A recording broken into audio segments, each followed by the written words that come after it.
Assalamualaikum warahmatullahi wabarakatuh. Salam sejahtera, salam kebajikan, shalom, Raden Malaysia. Terima kasih. Untuk selanjutnya, terima kasih untuk kesempatan mantap Mas Learning Bapak Septian Enggar Subhana, SPD MT. Ini akan menjelaskan mengenai hasil dari pekerjaan UTS pembelajaran mesin. Yaitu di sini saya kebagian untuk mengolah dataset nomor 1. Oke, kita ke hasil yang telah saya kerjakan, yaitu pertama yaitu ya untuk uh, mengimport package berupa NumPy dan Pandas, yaitu untuk membaca data. Kemudian kita lakukan pembacaan data mengenai dataset 1, yaitu dalam dataset 1 terdapat kolom nomor, kemudian ada kolom length X, kolom length Y, kolom length Z, dan identity.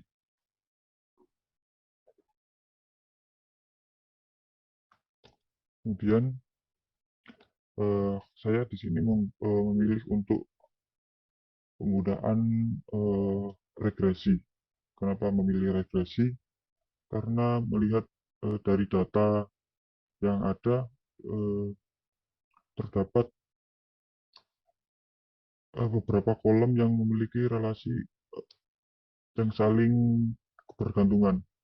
Jadi antara data X ke Y dan X ke Z atau sebaliknya memiliki tergantungan untuk, jadi semakin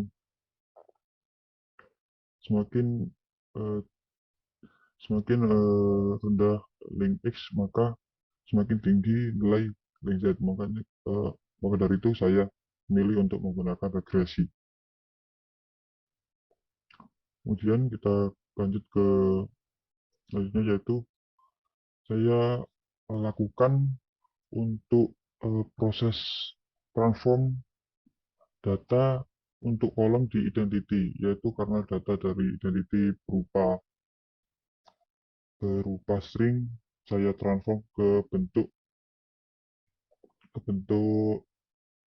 berupa integer untuk memudahkan dalam proses pengolahan menggunakan package berupa dari label encoder. Kemudian kita cek untuk berupa detail datanya tersebut, berupa menggunakan ukuran mulai dari ukuran data tersebut, kemudian ada dari info dari data tersebut dan deskripsi data tersebut. Ya, sahabat, kita lihat di data tersebut, yaitu ada link Z berupa data tipe float, kemudian link Y float, kemudian link Z float, dan identity yang sudah kita transform menjadi integer. Selanjutnya yaitu kita lakukan import berupa library Matplotlib, yaitu digunakan untuk berupa grafik, dan import C4. Kemudian kita lakukan untuk ini, yaitu merupakan proses untuk melihat gambaran berupa hubungan antara kolom-kolom tersebut jika dibentuk dalam bentuk grafik. Jadi output di sini yaitu menunjukkan korelasi antara data X dengan data Y. Kemudian ada solusi lain untuk menentukan kita menggunakan X dan Y yang mana, yaitu dengan menggunakan heatmap. Heatmap sendiri ini bertujuan untuk mencari nilai korelasi yang paling tinggi untuk kita gunakan dalam proses pencarian regresi. Itu kita bisa memilih yang paling tinggi untuk menentukan nilai X dan Y yang akan digunakan. Kemudian di sini Untuk X dan Y yang saya gunakan yaitu data dari kolom, untuk yang X data dari kolom link Z, dan untuk Y dari data kolom link X. Kenapa saya memilih data tersebut? Karena eh, dari karena dari data yang ada, link X link X itu link X mempengaruhi dari nilai yang ada di link Z. Jadi link X saya taruh di variabel Y, dan link Z saya tempatkan di variabel X. Dan gambaran dari X, jika X digunakan pada link Z dan Y, variabel Y dipakai untuk link X. Nah, itu gambarnya seperti ini. Kita ke selanjutnya, yaitu kita buat untuk pemisahan data uji dan data latih. Yaitu kita nanti akan ada dilakukan proses, ada dua proses, yaitu untuk pencarian pada data uji atau data training, kemudian proses training, dan ada data data data uji atau data tes, kemudian ada data latih yaitu berupa nanti ada training.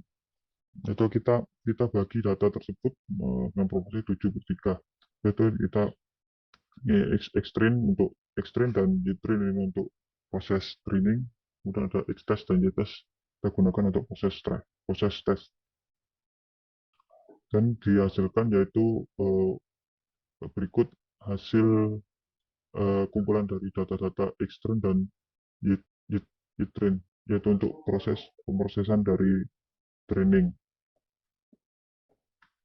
Kemudian kita gunakan import untuk training model. Kita butuh untuk state model API,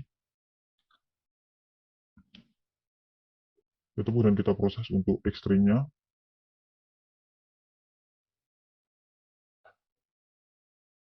Kemudian kita fitting garis represi. Represi ini adalah garis yang untuk menyinggung sebuah grafik tersebut, yang nantinya garis tersebut akan bersinggungan dengan beberapa titik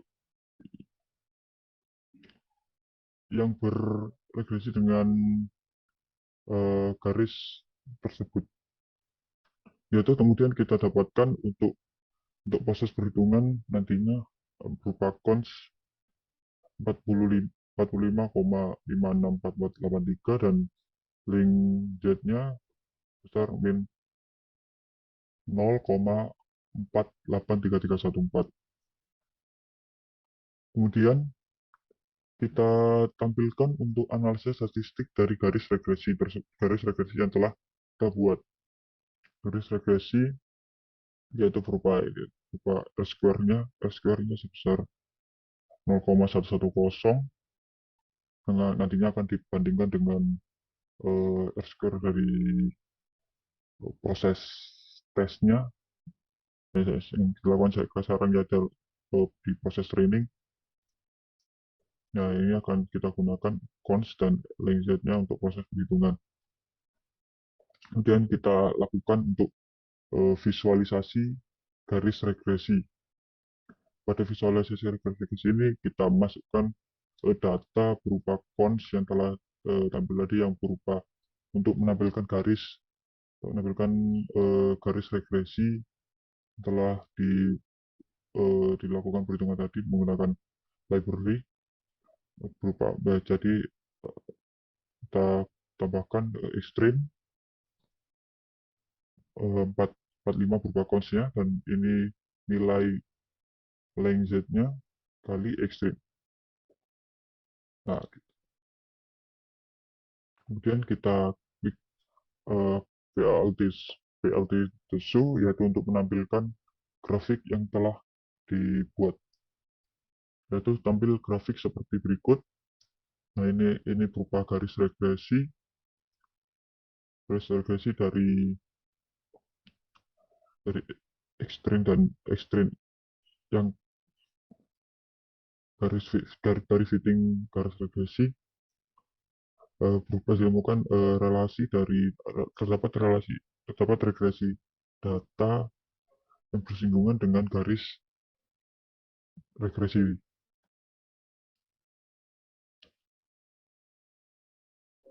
Kemudian kita juga mengecek untuk residual populational analysis, yaitu untuk mengetahui tingkat error dari variabel yang dipengaruhi,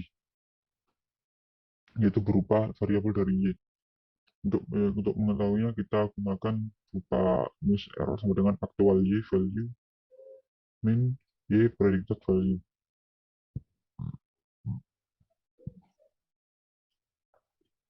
Itu kita jalankan untuk proses prediksi value-nya dari data X yang telah dilatih tadi. Kita masukkan berupa nilai nilai training Y-nya dikurangi dari nilai prediksi dari predik dari data training X training tadi, X yang telah di training tadi, data nilai X yang telah di training. Kemudian kita cek berupa dari berupa grafik histogram yang berdistribusi normal, yaitu bisa kita dapatkan berupa grafik seperti berikut. Ini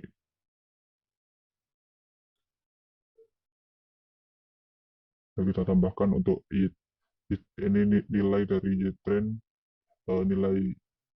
nilai data Y dikurangi dengan eh, data Y yang telah diprediksi dan akan ditampilkan berupa data seperti berikut. Kemudian berikut berupa grafik dari data yang telah diprediksi tadi. Kemudian kita lakukan untuk proses dari data testing. Untuk kita bandingkan dengan hasil training yang telah dilakukan tadi, yaitu kita lakukan untuk tes, yaitu kita X-test SM, yaitu untuk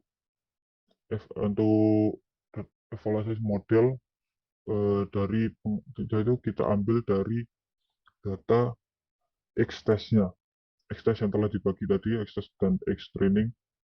Kita ambil data X-test-nya, kemudian kita lanjut setelah dilakukan prediksi untuk X-test-nya, nilai X-test prediksinya, kemudian kita lanjut untuk ke nilai Y-test prediksinya, yaitu kita ambil dari nilai prediksi dari X-test, kemudian kita tampilkan berupa 5 data terprediksi yang paling atas, itu dengan Y-test prediksi ini, nilai Y-test prediksi data data tes prediksi kita tampilkan hub, yaitu untuk menampilkan data 5 paling teratas. Kemudian kita hitung untuk nilai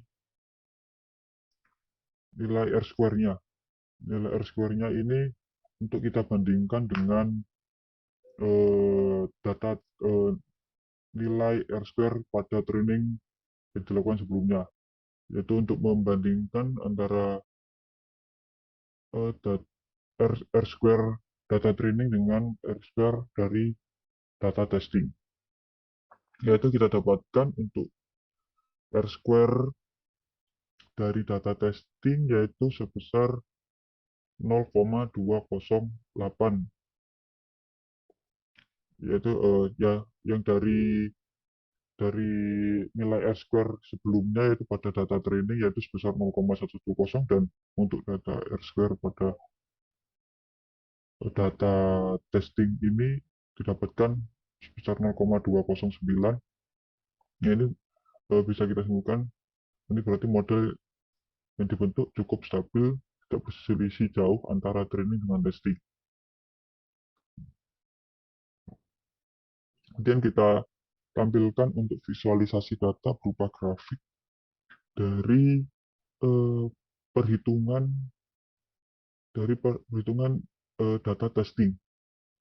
Jadi kita tambahkan X-test dan Y-test, kemudian kita tampilkan untuk berupa garis regresinya menggunakan dari Y-test prediksi, dan akan tampil sebuah grafik seperti berikut, yaitu terdapat garis regresi dengan bersinggungan dengan beberapa titik X-test.